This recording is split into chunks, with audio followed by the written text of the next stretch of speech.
तरफ संविधान की चर्चा की ओर भारत का सदन बढ़ रहा है और वहीं एक बात स्पष्ट होते जा रही है कि कांग्रेस पार्टी के मन और कर्म कहीं भी संविधान के प्रति सम्मान का भाव नहीं है.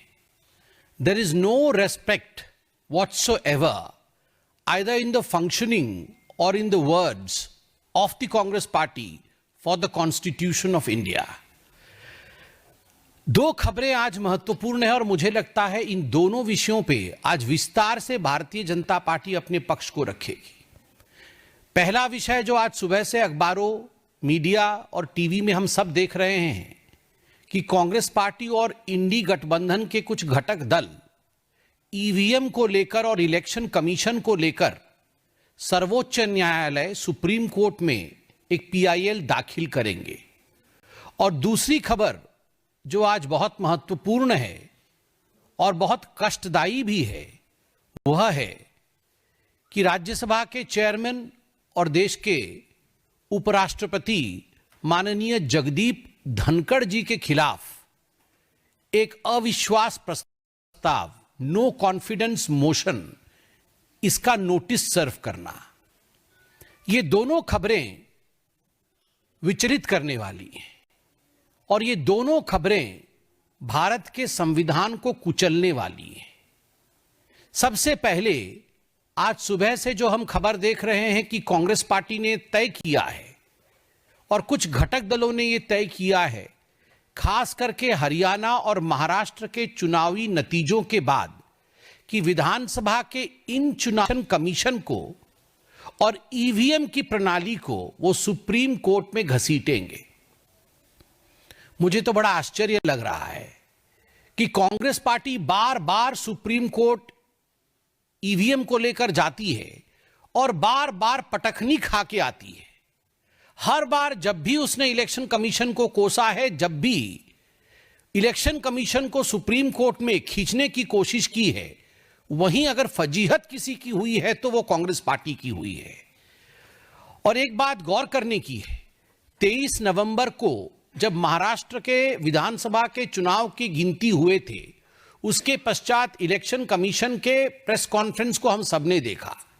इलेक्शन कमीशन ने कहा कि 288 विधानसभा, 288 विधानसभाओं में 1440 वीवीपैट यूनिट, अर्थात हर विधानसभा में जो नियम कहता है कि 5 वीवीपैट यूनिट के वीवीपैट्स और गिनती में मिलान होना चाहिए, वो मिलान किया गया है और वो 100% एक्यूरेट और परफेक्ट निकला है. अर्थात ईवीएम का काम करने का तरीका और इलेक्शन कमीशन ने इस पूरे प्रक्रिया को सीसीटीवी में कैद करके प्रेस कॉन्फ्रेंस के माध्यम से हम सबके सामने और देश के सामने रखा है. फिर भी इस पूरे विषय को लेकर सुप्रीम कोर्ट में आज कांग्रेस पार्टी जा रही है. यह दिखाता है कि संविधान के प्रति कांग्रेस पार्टी के मन में सम्मान नहीं है. और याद करिए 26 नवंबर को ही, 26 नवंबर 2024 को ही एक पीआईएल जो कि के पॉल ने दाखिल किया था ग्लोबल पीस इनिशिएटिव की तरफ से, उस पर सुनवाई करते हुए सुप्रीम कोर्ट ने इस पूरे मसले को खारिज किया था कि ईवीएम का जो रोना आप रोते हैं आके सुप्रीम कोर्ट में, जीत जाएं तो सब कुछ ठीक है, हार जाएं तो ईवीएम का रोना. आप झारखंड में जीत जाएं तो ईवीएम वहां ठीक है, तेलंगाना में जीत जाएं तो ईवीएम ठीक है, बाकी आप आके यहां पर केस करते हैं, हम इस पीआईएल को खारिज करते हैं. और खरी खरी सुनाई थी सुप्रीम कोर्ट ने.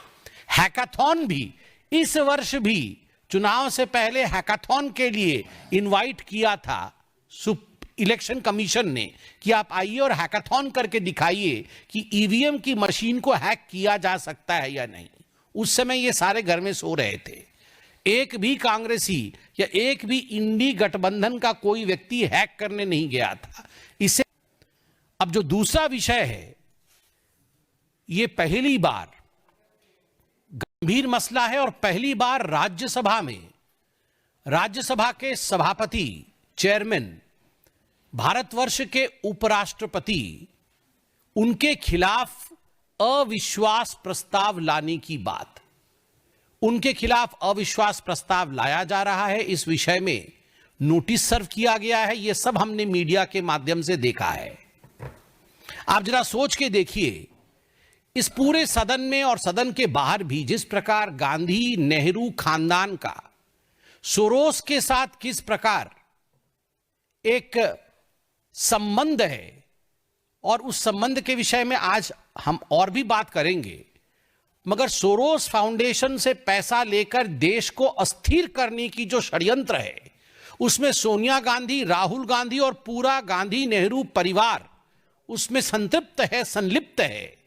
जब इस विषय को पार्लियामेंट और पार्लियामेंट के बाहर उठाया गया तो आनन फानन में कहीं ना कहीं विषय को डाइवर्ट करने के लिए, कहीं ना कहीं इस विषय से अपने आप को दूर करने के लिए, भटकाने के लिए माननीय धनखड़ जी के खिलाफ एक नो कॉन्फिडेंस मोशन लाने का प्रस्ताव कांग्रेस और उनके कुछ घटक दलों ने लिया है।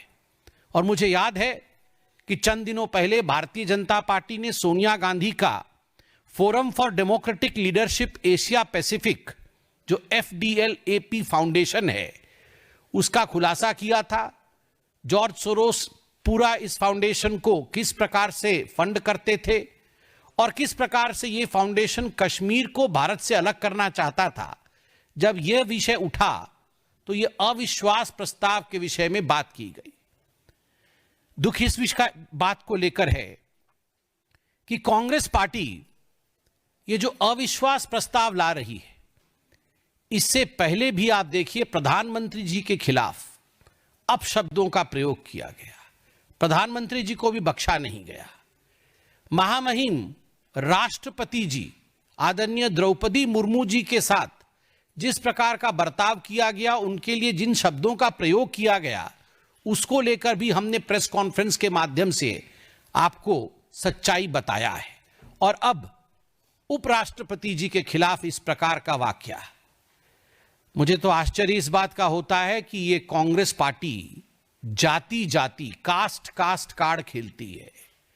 एक ओबीसी प्रधानमंत्री का तो हर दिन ये अनादर करते हैं। एक ओबीसी प्रधानमंत्री के लिए जिन जिन शब्दों का प्रयोग किया गया, लठ से मारेंगे, जनता इनको लठ से मारेगी, ये नीच आदमी है, इस प्रकार के शब्दों का प्रयोग किया गया प्रधानमंत्री नरेंद्र मोदी जी के लिए। एक ट्राइबल समाज से आई हुई उड़ीसा की बेटी द्रौपदी मुर्मू जी के लिए कांग्रेस पार्टी के उस समय के LOP अधीर रंजन चौधरी जी ने जिन शब्दों का प्रयोग किया, मैं उसे दोहराना नहीं चाहूंगा।